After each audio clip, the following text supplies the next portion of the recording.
Salut tout le monde, salut les monégasques, bienvenue pour un nouveau débrief. Donc là on va parler de la 10e journée de Ligue 1 et Monaco allait à Nice. Et oui, c'était le derby, et le derby c'est un match exceptionnel dans une saison pour tous les clubs qui peuvent le jouer. Et là, Monaco avait donc la possibilité de faire un grand pas en avant en fait par rapport aux mauvaises périodes, mauvaises prestations qu'on avait fait dans les matchs avant.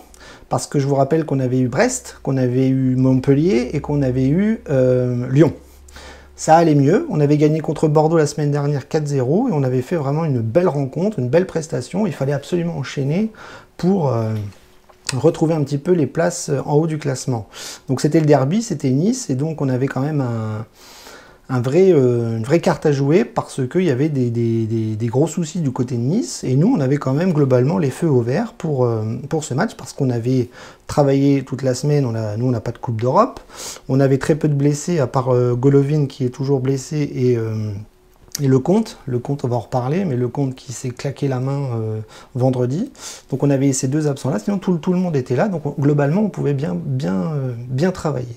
Nice, ils avaient joué en Coupe d'Europe, ils avaient beaucoup d'absents, ils avaient quand même des cadres qui étaient blessés et qui étaient sur la touche, donc on avait vraiment tout pour réussir un gros coup.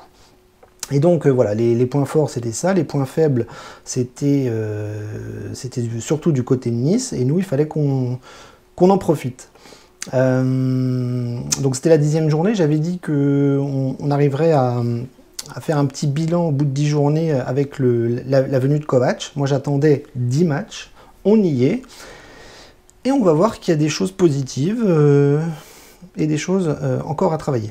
Donc oui, l'adversaire c'était Nice, et je vous ai dit que c'était une équipe qui tournait plutôt pas mal en début de saison, alors avec des hauts et des bas, hein, ils ont un petit peu oscillé entre le bon et le moins bon, mais comme je vous ai dit, ils avaient la Coupe d'Europe, et là cette semaine c'était à nous d'en profiter, et on a remporté le derby, on a gagné, oui, on a gagné 2-1, vous connaissez le score, on va voir que le match a été un petit peu bizarre. On va voir que c'était un derby un petit peu bizarroïde, notamment pour nous. De toute façon, je vais me concentrer sur la prestation monégasque, je ne vais pas trop parler des Niçois.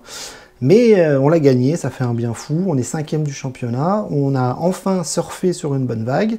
Là, il va y avoir une trêve internationale et on va pouvoir travailler et respirer un petit peu plus. Et pourquoi pas récupérer Golovin qui a donc là 2 semaines pour revenir. Donc on a gagné le derby, on a gagné 2-1, et donc on va parler un petit peu du match, parce que c'est ça qui nous intéresse aujourd'hui. Et comment dire, ça a été bizarre, c'était un match bizarre, c'est-à-dire qu'on a très bien commencé, on a vu que Monaco, pendant les 20 premières minutes, ça a été très très bon, très fort techniquement, tactiquement en place, bon pressing, occasion franche, des ballons dangereux. Nice n'a pas vu le jour, et en plus on a réussi à concrétiser ce bon début de match par un but, un super but de Disasi de la tête qui rappelait un petit peu celui qu'il avait marqué contre Reims. Voilà, un coup de boule au fond des filets. Et après le but, en fait, on a retrouvé les lacunes monégasques, c'est-à-dire qu'on n'a pas trop... on n'a pas trop appuyé, on n'a pas réussi à appuyer en première mi-temps pour enfoncer le clou, c'est-à-dire mettre le deuxième but, et on sait très bien qu'à Monaco, quand on ne marque pas le deuxième but, on a tendance à se faire rattraper, et on a senti cette première mi-temps un petit peu comme ça, c'est-à-dire des gros problèmes de finition. On a eu beaucoup d'occasions, je crois qu'à un moment donné, on avait 7 tirs cadrés pour un but. Donc là, on a retrouvé un petit peu l'inverse de Bordeaux, c'est-à-dire qu'offensivement, on a eu du mal. On a eu du mal à concrétiser. Wissam Ben Yedder n'a pas marqué, on va voir ça. Et finalement, voilà, on a vraiment galéré. Même les attaquants, globalement, Folland et Ben Yedder n'ont pas réussi. Donc première mi-temps gâchée, première mi-temps très bonne pour commencer, pas terrible en terminant, et des grosses erreurs offensives.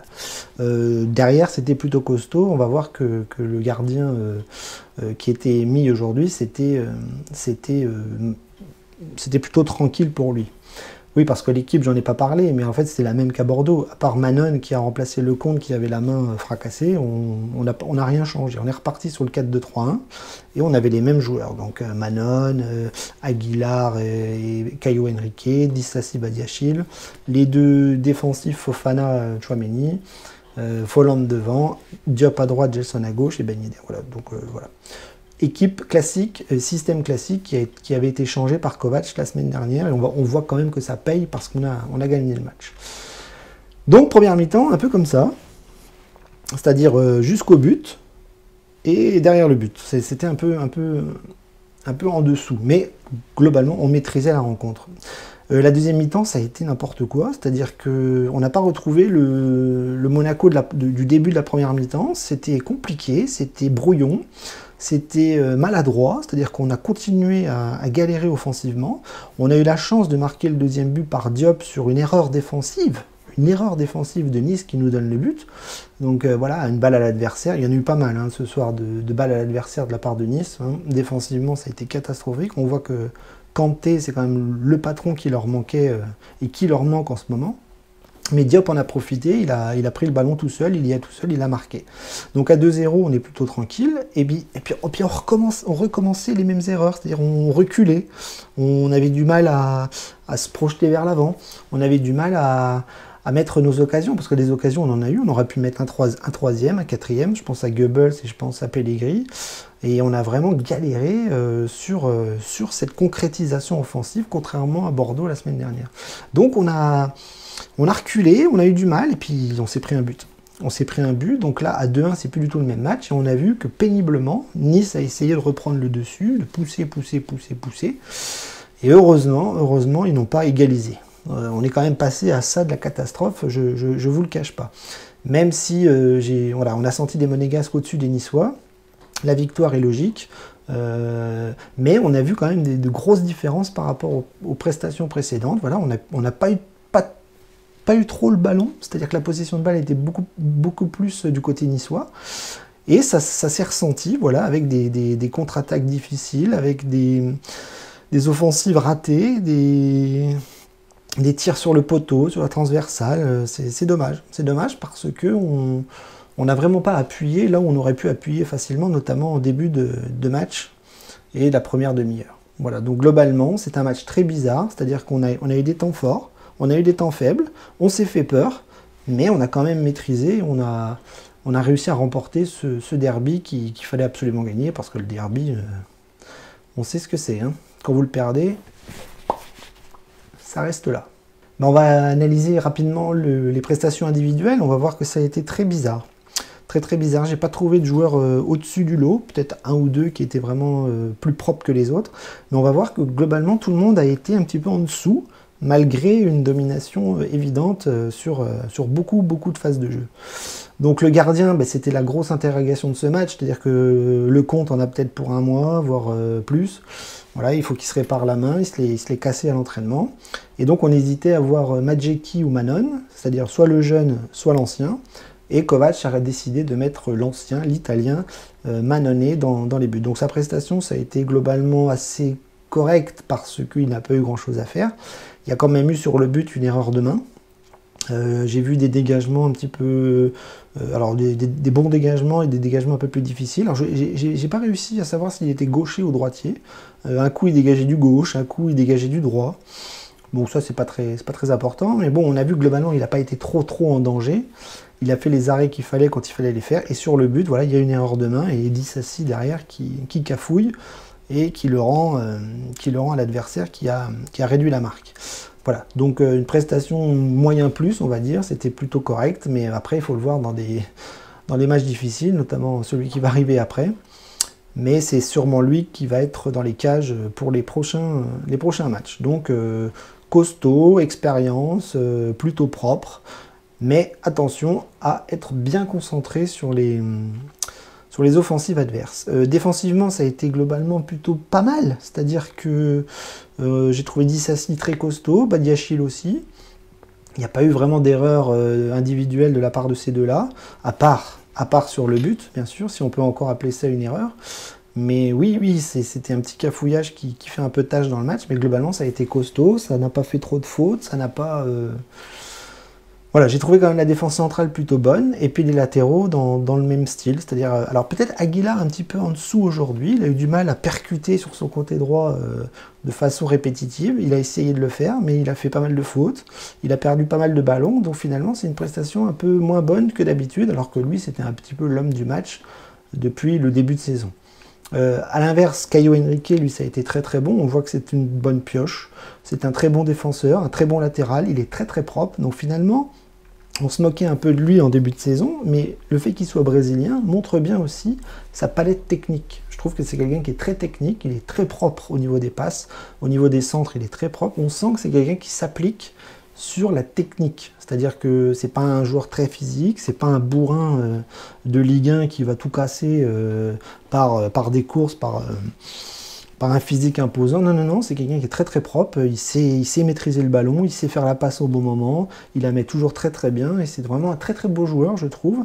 Moi, il me fait penser un petit peu à Lizarazu de la grande époque. Voilà, donc une défense plutôt correcte, mis à part le but, et puis voilà, un Disasi qui monte en puissance, et en plus il a marqué. Donc c'est très très bien. Milieu de terrain, ça a été un petit peu brouillon, de Fofana, Tchouaméni, ça a fait pas mal d'erreurs, pas mal de fautes, pas mal de ballons perdus. C'est assez costaud physiquement, c'est présent, mais c'était moins fluide que la semaine dernière, face à des Niçois qui n'étaient pas qui n'étaient pas meilleurs que les Bordelais. Hein. J'ai pas trouvé un Nice très très fort. Le problème, c'est qu'on leur a donné quelques cartouches et ils nous ont fait peur sur certaines offensives. Donc voilà, un milieu de terrain un peu moins sécure. Il va falloir monter d'un cran pour les matchs à venir parce qu'on a un calendrier de fou après la trêve internationale.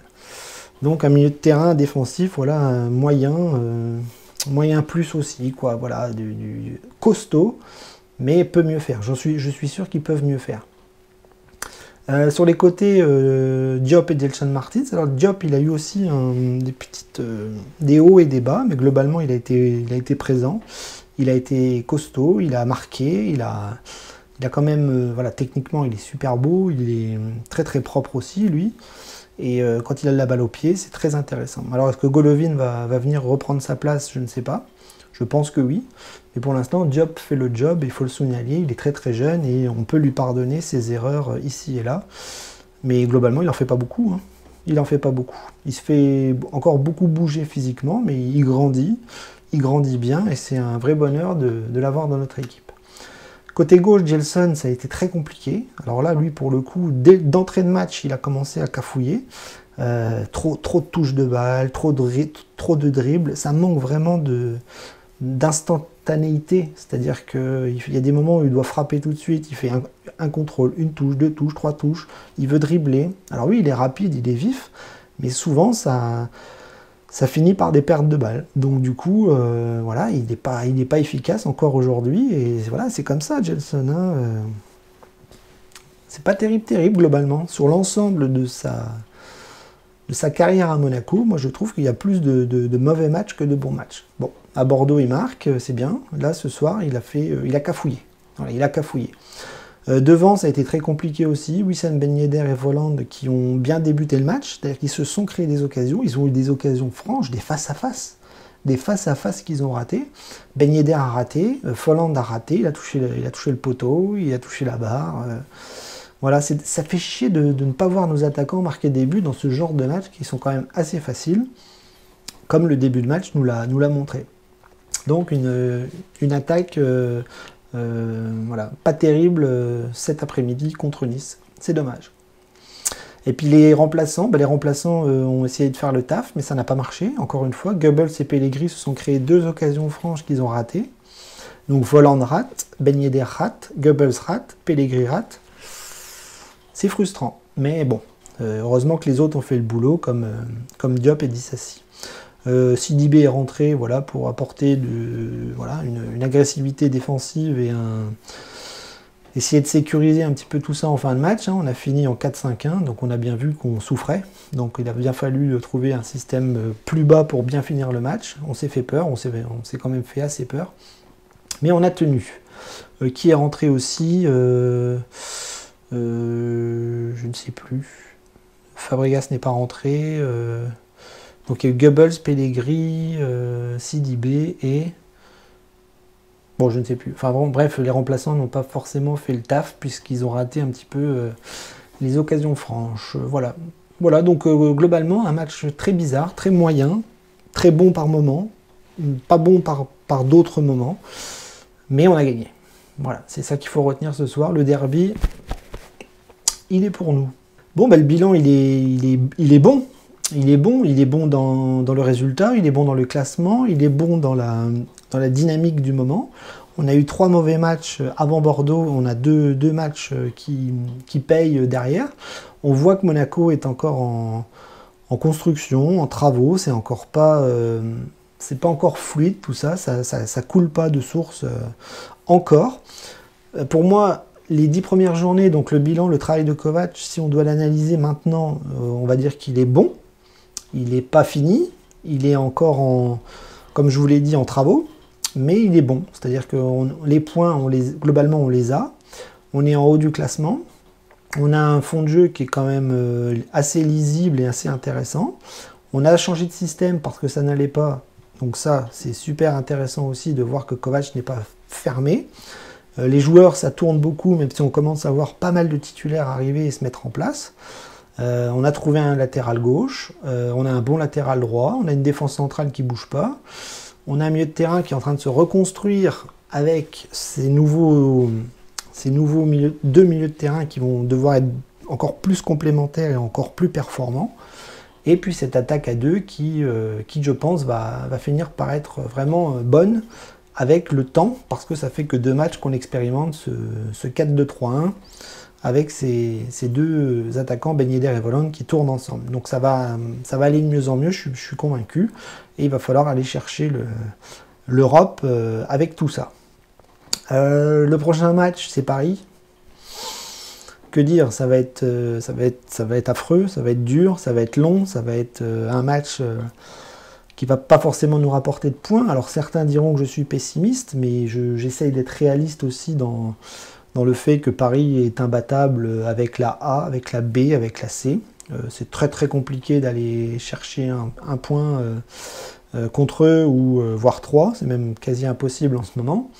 Visiblement, tous leurs blessés vont revenir pour nous, donc ils auront peut-être l'équipe type à ce moment-là. Ça va être très compliqué. Alors c'est à Monaco, certes, mais que ce soit à Monaco ou au Parc des Princes, on voit bien que toutes les équipes qui jouent contre eux galèrent, et on va sûrement prendre voilà, beaucoup de buts, je pense. Donc voilà, donc on n'en est pas là, c'est la trêve internationale. On a 2 semaines pour travailler ce match. Les internationaux vont partir, j'espère qu'ils ne vont pas se blesser là-bas, qu'ils vont revenir à temps, qu'ils vont revenir en forme, et que Kovac pourra préparer ce match contre Paris, parce qu'on joue le vendredi en plus, ça sera le vendredi 20 novembre, et si tout va bien, alors n'oublions pas qu'il y a le Covid, peut-être que le foot va s'arrêter aussi dans quelques semaines, on ne sait pas, j'espère pas, j'espère qu'on jouera, et qu'on va quand même essayer de répondre présent contre Paris, mais je n'y crois guère. Enfin bref, on va s'arrêter sur le classement actuellement, 2 victoires d'affilée, on est 5e du championnat. Ce soir, il y a Lyon qui va peut-être nous repasser devant, mais en tout cas, on est bien en ce moment. Il va falloir continuer sur cette lancée-là, parce qu'après Paris, on aura des points à prendre, et on aura une fin de phase aller intéressante, je pense, pour nous les Monégasques. Voilà, donc profitons de cette victoire contre le derby. Voilà, une semaine après une victoire, c'est toujours super bien. Donc voilà, rendez-vous sur les réseaux sociaux. À dans 2 semaines, et surtout, Dag et Mounegou.